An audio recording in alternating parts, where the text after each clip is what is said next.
salaam moɗon Fulbe TV meɗen ari Directaid ɗo julɓere nden Tobaski no heddi balɗe seeɗa mi artin darugol ko honɗuɓe marani julɓe ɓen sabu ɓe kadi no tawa e organisation mawɗo mo annduɗa no wallito julɓe ɓen e won Tobaski hono inde nden kadi alhamdulillah assalamu aleykum warahmatullahi wabarakatuh mbiɗa ine Aboubacar Ba mbiɗo golliɗo ɗo Directaid alhamdulillah no wirɗanire julde nde joni no faandi jallunaɓe fof joni ɓe tolni ɓe welti kono minen ne mbiɗen farande gila hen nayi ko warate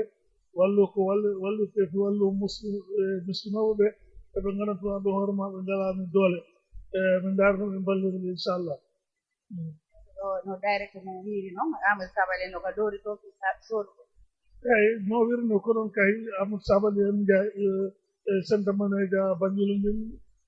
Ndiaye kamɓe fof ɓe toon Souleymane Sow en fof Cheikh Diane en fof hoɓe to dooritoɓe sorde nayyi ɗi inchallah ko kamɓe toon min habbi e kibaruji maɓɓe inchallah hikka ɗon ɗon tañini heɓoto konko heɓi no rawane kon heɓa e ɓuri temedere eyi na tañini hikka no wawi ɓurde temedere inchallah ɓuura temedere kono noon ayiyat kadi hikka gueɗel goɗel namen waɗi tampini seeɗa woni price aji ɗi kadi seeri no feewi ko solno ko rowani a tawat wona ɗum soɗira hikka a tawata ɗum fotta heewirde ni no wawi ɗum wonde kono Allah ko moƴƴi inchallah miɗen peñini no wawi ɓurde temedere inchallah Directaid wi kuyettude yeesoje momon ɓe neldi o mbuuɗi buyɗal ko tawata yimɓe Gambia miskiɓe ɓe mbuyi nafitora e ɗum hende wallahi ko noon kay ɗo kay ko million ngaji ari ɗo inchallah fi no julɓe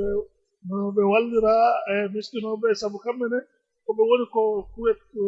office o ko liggoto fof kono weltini e jama julɓeɓe e miskinoɓe gandantuɓa ɓe hoore maɓe ngalani doole e office o kadi no jonnirani ko noon jonnirta e julɓe wonɓe ko Gambia ɗo e kala mo gandantuɓa hoorema arsiki ma na hen a heɓay inchallah woy noon sentaji moɗon koɗi nayi eyi sentaji amen ɗi koɗi nayi ɓurfuɗɗo o alhamdulillah ɓe jippiniɗo taw nayi nogay te Banjul ndin kadi jippinama toon nayi nogay yo Farafeñe kadi jippinama nayi nogay Tubakoro kadi jippinama toon nayi nogay mbiɗo tañini noon kadi so ɓeydama toon minen de min ɓeydanta goɗɗi inchallah eyi onon ɗo ko honno windirton ko yimɓe ɓe heɓat aɗo julɓere nden jonno no ɗo nomin winnirta a tawayta kadi sendugol ngol wona ñande julde mi watta ko so juulama ha pare sabu so juula tigi tigi ɗi koɗi sendete ko adani julde de heewi wonde no sende ko adani julde tawa so juulama tum goto wo anda wonde mbiɗo foti hebde ticket o juula nagam yaha addoya ticket mum ɗum heɓa caɗele wondema woɓɓe goo ara e daroɗo o tawa ɓe ala ticket fof no wolantaɓe eyi ɗo anndi si a neɗɗo fof siɗo dari he fiyoɗugol moƴƴe a wawata waɗande fof ko ɗum wonata ɗen caɗele ɗen heɓata toon sabu si tawi hannde miskinoɓe yo a waɗan miskinoɓe te Gambi ɗo hannde so a konti miskinoɓe ɓari kamɓe ɓuri hewde jogiiɓe jawdi hannde eyi jooni noon si a wi yo a ittan ɗen ɗon fof a wawataɗe jonnirɗuɓe fof woɓɓe noon si nani kibar o tun immoto ara haade ɓe heɓani ticket so ɗo kadi so a heɓani ticket a wawata natude si a natani tawi kadi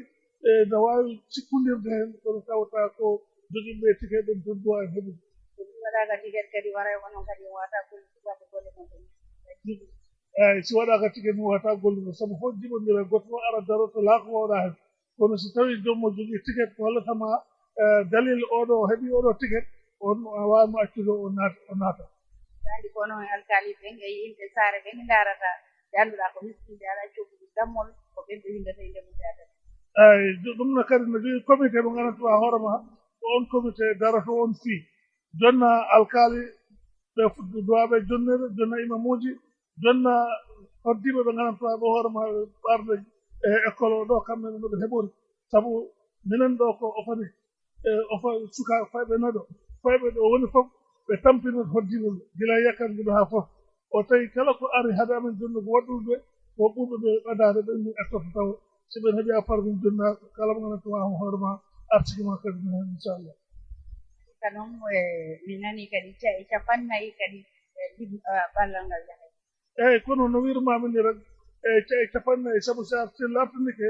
minen Bourfot ko cae nogay woni ka onda amen ko ñoomi to sa laftini farafini kadi ko cee noga woni to onda mabɓe woni to baɗit sa laftini ke tubakuta tonne kadi ko cee noga woni onda mabɓe woni kooni he westoto region sa laftinima tan kadi bañol ni kamɓene kadi ko cee noga woni toon woni heede elara abi dow toon ɗum woni affaire o ko ni ɓe fecciri kampo ko cee noga heɓi toon woni ɓaawo kampuji ɗin ɗum non ko tekko kampuji ɗin yang koyi tonga caɓannayi ɗum fulɓe tawata ko ton ɓeɗoɗo développement eyyi minen joni no développement office o no waɗirani on développe gola he joni koko sansi joni noɓe waɗirta développe duuɓi tati wo duuɓi tati ɓe laara he nokku goto ɓe waɗa on nokku développe comme ça ɗini ñoom gila he médical caravane ha he iftar ha he adahi gila he tabaski ha he lewru korka ha he médical caravane saabu hikka sa ñoomi to min naɓi toon minen to foti nabde médical caravane jeeɗiɗi min naɓi toon jeegomo heddi goto on afta julde kadi min hantino mi ruttoto toon mi waɗe on médical caravane mi wallugoɓe en toon kamɓe sellani ɗi a tawa ɗin noon duuɓi tati mi wallaɓe kadi he gadinaji ha e school aji ha he masruji ha e bidikaji he kala ko yonatuma hoore ma ko walla développement min yara ɗum gon sango juula jumaji o fof dal inchallah mbiɗa ñagano yimɓe fof yo allah subahanahu wa taala tawno men juldeje kewɗe ɗiɗa sukaɓe kara cella sellirade ɗiɗamen kerema rayɓe ande kadi mbiɗoma ñagano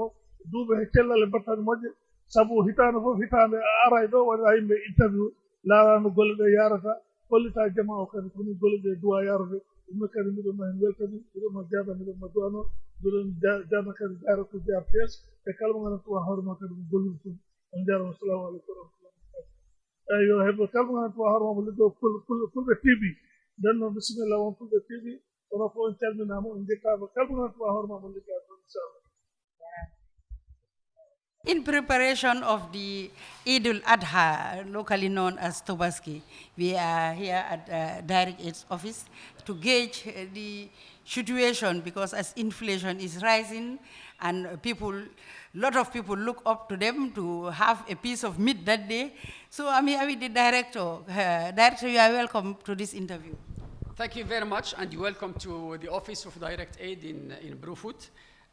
Regarding this project, it's one of the most important projects we are carrying out every year. This year, it has started almost 2 months ago. We have the confirmation of the Directaid in Kuwait, alhamdulillah, and we have started our preparation well in advance. You mentioned that there is very high inflation. That we have anticipated, and we have sent 2 teams to Farafeni and the areas of Farafeni, so we can buy early and buy good quality. Alhamdulillah, we succeeded. We bought with reasonable prices and also very good quality of bulls, alhamdulillah. We are still there. The team is still working as we are talking now. They are still buying, and we are also going to buy some more because we have some good news from our head office today. We had more than expected. Normally, we only had confirmed 1 month ago 1,100 ram, but now we are going up to 1,300. But normally we don't give rams. We only buy bulls because when you buy a bull, you can share with so many people in opposite to buying ram. And we hope that we are going to cover all the areas we are working in, which include Brufut, it includes Banjunding, Farafeni, and Tobakoto, in addition to 40 communities outside these centers. 40 communities, 40 villages, inshallah. We are going to also try to distribute the meat itself in our centers, because as you know, in the preparation, we are going to get in touch with the communities, in touch with the alcalos, so we can prepare the list of beneficiaries. Those beneficiaries are issued with a ticket. Those who have ticket, they come on the day of the killing of the bulls, and they are given their share of meat. Sometimes we have some people who gather at the gate of the centers without any tickets. That is a little bit a bit difficult to handle because we cannot afford to distribute to everybody. Unfortunately, although they are in desperate need of meat and they are in need of enjoying meat on that specific date. But unfortunately, we cannot do it. We can have some exceptions, but it's not always true, unfortunately. Because you also always do your registration before that day. Yes, we do registration very early, almost 4 days before the day of the killing. So all the people who have ticket, they can be comfortable. They can come anytime on that specific day, and they can take their share very comfortably without any problem at all. Yes, what is your last word to your viewers? My last word is I hope that this Tobaski will be inshallah joyful to all the Gambians and to the government of the Gambia, to the people of the Gambia. I hope they will spend and enjoy the meat, enjoy the family moment, and also enjoy the event, and hope we can have more bulls to kill next year inshallah. Ñina ñimba nasalo ñina 2024 1445 banna salo inshallah mbe duwala mo be fo alasi mbe mo kende mabe ñing salo fanana alasi na batul be mutanye ano alasi mbe mabe sali jama jamala